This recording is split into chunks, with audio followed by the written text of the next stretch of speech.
I've had many leading experts on this show, including Matthew Walker, and they've all said the same thing about sleep. They've said it's the biggest positive investment you can make in your own performance. You can have the best strategy in the world, but if you're consistently tired, poor decision-making will follow and eventually cause other things to fail in your life. So if you're looking to optimize your recovery, you should start looking at what you're sleeping on. Our sponsor, Helix, makes high-quality mattresses tailored to your body. It doesn't matter if you run hot, sleep on your side, or need something firm. Helix has a mattress for you. And I asked them recently to send one to a member of my team, and Juan received it. And we travel a lot, so when he's home, quality sleep really matters. And he told me he's getting the best sleep of his life.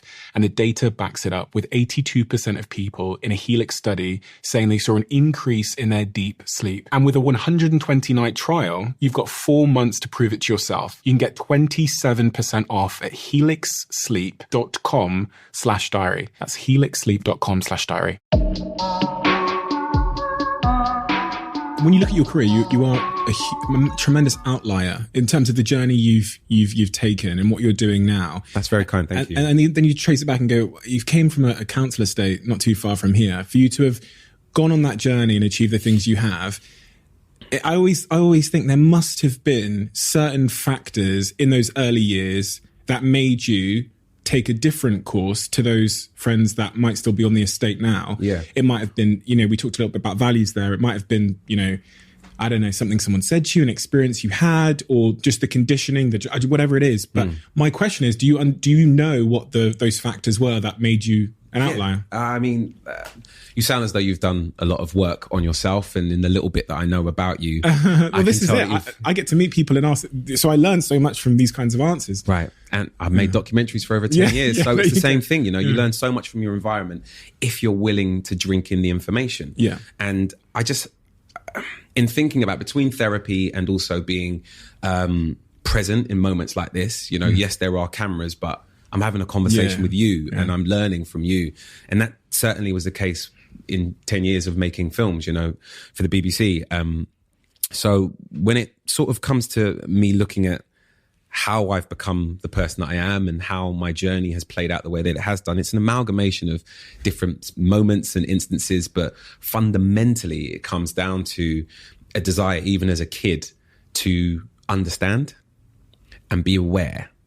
And it's progressed into this idea of being present and understanding the moment that you're in and why you're there, and taking as much from the moment as possible. So as a child, I would always ask questions, and I was far too aware of my environment for my own good.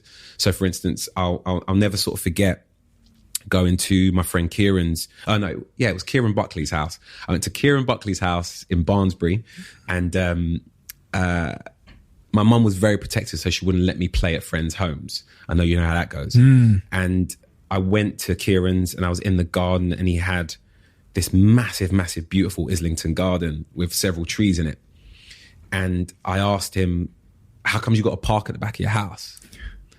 And his mother sort of overheard and laughed a bit, and it stayed with me. And he's like, it's not park's my garden. What are you talking about? Come on, free it in. You're in goal, mate. And then you play this game, you don't think about it. And then I remember going back to my council estate and looking at the one tree that me and Corey used to climb and think, I don't have what he has. Why is that? And then you start to think about these things and then start to understand class and where you are. And even so far as the area, I started to really recognize the power of my walk to school. Even as a kid, before I got to secondary school, I was like, this is really weird. Like, I live in a borough, Islington in North London, that has everything from council estates with immigrants and white working class, right the way through to multi-million-pound houses. And I lived on a road called Liverpool Road, which is such an important road that I've only become aware of how important that road is to my journey in recent years. So I lived at the Holloway end of Liverpool Road. And Liverpool Road is a long road that runs through Islington. And at the other end is Angel. And Angel gentrified years before Holloway did. Holloway is a very different place now.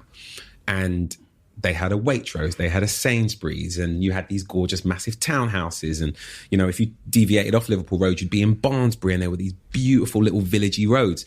And Holloway was where the people that I grew up around lived. And you had these estates, you had every kind of madness you can imagine happening on my estate. Like I remember the first time I saw a machine gun was in my estate at like 9 years old, when the police were raiding a flat on my floor because there was all kinds of craziness there. When you're just playing on the balcony on your estate, on the floor that you live on, and you got armed police there, you know, let alone the other times that you see other weapons or you see other things happen. And those walks that I would go on, where I would be like, wow, the bit that I live in versus the bit that I'm walking through versus the bit that I'm going to go to school. I know what bit I want to live on. So I better start thinking about how I'm going to get to that bit of the road. It's so fascinating you'd say that. And it took me in my head back to my own experiences being a kid. And this really vivid memory I have one day of looking up at the sky and seeing a plane, and then looking down at my street and thinking, I wonder if all of these this is what they wanted from their life. And then the plane for me was the juxtaposition between a family going on holiday. I'd never been on, like, other than coming from Africa, we'd never been on holiday. Yeah. So I was thinking, oh my God, people are going on holiday. And then I look down at my street and I look up again and I see this plane. And a lot of people will have that, but it takes a different mind to then think, I want to be on the plane. I want to be at the other end of Liverpool Street. But then also I have some idea about how to get there. Or maybe you didn't have an idea about how to get there, but maybe just I don't know if you believe in like manifestation, just that I want to be there. So I'm going to make decisions over the next 10 years in that direction. Right. Well, my journey's super weird, right? Because from the age of 8, I was a working actor. So I was constantly reminded about my difference just by being present and by being aware, even as a child. So it didn't take much for me to realize you're not like your friends, Reg, because you're currently working while they're at school and you've been allowed time off school to work. So straight away you're like, okay, I'm a bit different and this is a bit of a weird situation to be in. And then you look around and there's 100 people on set and you're the only black person, both in front of or behind the camera. And you go, okay, wow, I'm not like any of these people here, and the conversations that you hear about what people did on the weekend or where they're going that evening, or even conversations about wine, like little things that people take for granted culturally. Nobody drinking wine in my house. You know what I mean? Like Chaleur was a big deal, you know? Going to Sainsbury's was a big deal. Like we used to walk to Dalston with backpacks to go and buy meat and tin tomatoes and carry them back because we never had a car. What does that do to you though? When you're on set, everyone else is a different skin color and they're talking about things that you're not familiar with in terms of like, let's be honest, like class, right? Absolutely. What does that do to you? And does it put a chip on your shoulder? Does it make you more ambitious? Does it make you think, fuck, I'm out of place, I'm an imposter? Yeah. Well, it could have put a chip on my shoulder and I'm incredibly thankful that it didn't. What it did do was make me so hungry to create an environment where I could feel comfortable. And what that progressed into was understanding that it's going to take me a while to get to the point that I'd like to be at. Therefore, it would be and become my responsibility to create that for someone else, to create that for another 8-year-old me or 15-year-old me. And I feel incredibly proud that I'm able to do that now because I recognize the power of it. And regardless of those moments of feeling out of place or being sort of feeling as though, you know, your class is being waved in your face. Like I told this story the other day to a friend of mine I'm godfather to his child. It's one of my good friends, Sam Wilkinson. He's a director who I made a lot of my documentaries with.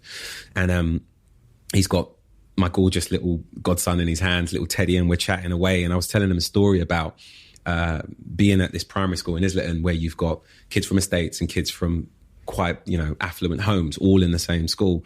And at lunchtime, you had these kids with Thundercats lunchboxes and these incredible sandwiches and Kit Kat minis, all the things that I never had in my house, you know. You're sort of looking at tinfoil that hasn't been used 50 times and you're like, oh my God, they're throwing the tinfoil in the bin. What the hell? What the hell is going on? They're not being made to fold and put it back because you could use it for dinner tomorrow. Anyway, so you're like taking all of that in. And every lunchtime, I'll never forget, Pat, God bless her, the head dinner lady, this big lady, would walk out and she'd go, free school dinners. And all the kids that were on free school dinners used to have to stand up and go and get your food. And it sort of broke you a little bit as a kid because your mates were just a bit like, oh my God, can you imagine? And I told this story to Sam and he started crying. Mm-hmm. And Sam started crying, I think, not because, well, I think he felt a little sad for little mini me, but he also, as a father, imagined his son in that position. And I'm sure we'll get onto family and fatherhood and stuff, but I realize how much fatherhood has softened a lot of my friends and also has made me very sort of cognizant of my journey and also just how important my childhood was in shaping who I've become.